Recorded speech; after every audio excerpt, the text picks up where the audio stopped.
And we really felt very nice, sir. Hindi-lo kuda meer release chesaru almost 800 plus theaters lo. So what is the kind of response you are getting from the north? నాకు బేసిక్గా నేను start చేసిన ఏంటంటే నేను ఏదైనా సరే want expand my market.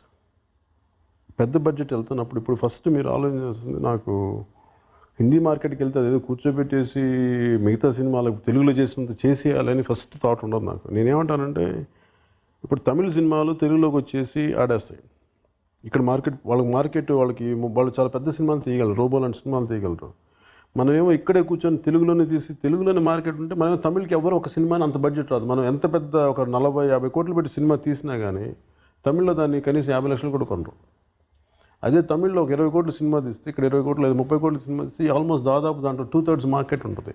వాళ్ళకున్న advantage మనకు లేదు అన్న విసుగు నాకు ఉంది. దానికి కారణం ఏంటంటే మన ప్రొడ్యూసర్స్లో కానీ దీంట్లో కానీ ఎవరు వెంచిన ఒకటి చేయరు. ఏదట రీమేక్ రైట్స్ అమ్మేసుకోవడం లేదు. దీనికి ఇంక్లూడింగ్ మగధీర లాంటి సినిమా కూడా సరిగ్గా రిలీజ్ చేయలేదు నాకు. అంటే మగధీర అంటే ఒక అద్భుతమైన సినిమా. బాహుబలి కంటే ముందే హిందీలో కానీ వచ్చింటే చాలా అద్భుతంగా ఉండేది. సో ఇవన్నీ నాకు ఎక్కడో అంటే తెలుగు సినిమా అనేది నా ఒక్కటి దానికి కదా, తెలుగు సినిమా స్థాయి పెంచాలి కదా, మార్కెట్ పెంచుకుంటేనే కదా మనకి బెటర్ ఫిల్మ్స్ చేయగలం అనే ఉద్దేశంతో నేను ప్రొడ్యూసర్ని కాబట్టి నేనేమన్నానంటే ఫస్ట్ ఇది హిందీలో కూడా పెట్టాను. ఎందుకంటే నా సినిమాలు ప్రతి సినిమా నాదేనే కదా, any active cinema, any south Indian cinema Hindi ఉర్దూలో, అరబిక్లో, హిందీ, లాట్ ఆఫ్ లాంగ్వేజెస్లో డబ్ అవుతుంది. అలాంటిది ఆ డబ్బింగ్ చాలా అసహ్యంగా నీచంగా ఉంటుంది.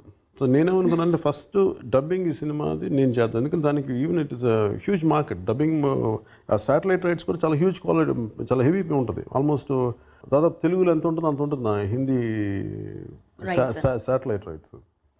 ఎంత ఎగ్జాక్ట్గా ఆల్మోస్ట్ దాని దరిదాపుల దగ్గరలోనే ఉంటుంది. ఈవెన్ నేను అనుకున్న ఫస్ట్ టీవీలో వచ్చినా కానీ క్వాలిటీగా కనిపించాలి, విజువల్ క్వాలిటీ బాగానే ఉంటుంది, కానీ వాయిస్ క్వాలిటీ చెత్తగా ఉంటుందని చెప్పి నేను దగ్గరుండి కాన్షియస్గా కొన్ని వాయిస్లు సెలెక్ట్ చేసి ఇలా ఉండాలి అని చెప్పి ఫస్ట్ దాంతో స్టార్ట్ అయింది. Let us have a theatrical release అని చెప్పాను. సో ఇక బెంగాలీస్ అక్కడ చూసి మీ డబ్డ్ ఫిల్మ్ చూసి గమ్చా గొలాయ్ దియాచేనా ఆయన మాకు బాగా సినిమా చూస్తూ మేము బాగా నచ్చారు అంటూ ఉంటారు. Because it's all dubbed and they are able to see there also.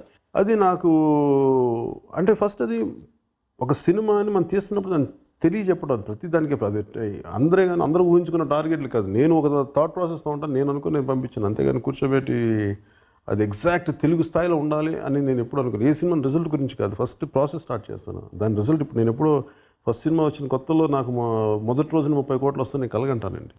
మొదటి అడుగు చాలా చిన్నదే ఉంటుంది. ఇప్పుడు నేను ఈరోజు ఎందుకంటే ఎవరికి చెప్తాను, తెలుగు సినిమా పరిధి దేశవ్యాప్తంగా కాదు విశ్వవ్యాప్తంగా ఉండాలని కోరుకునే వ్యక్తి నేను. ఫైనలీ మొత్తం సినిమా అయిపోయాక రాజా గబ్బర్ సింగ్ అని చూసాం. So any plan of extending this Gabbar Singh again? నాకు వరుసగా 2-3 సినిమాలు ఉన్నాయి. ఈ సినిమాలన్నీ అయిపోయి నేను పాలిటిక్స్ అప్పటికి వెళ్ళకపోతే ఇంకా టైం ఉంటే మటుకు చేస్తాను. So Raja Gabbar Singh is something which we have to expect next. ఆ ప్రాసెస్ చూస్తుంది, హౌ ఇట్ అన్ఫోల్డ్స్.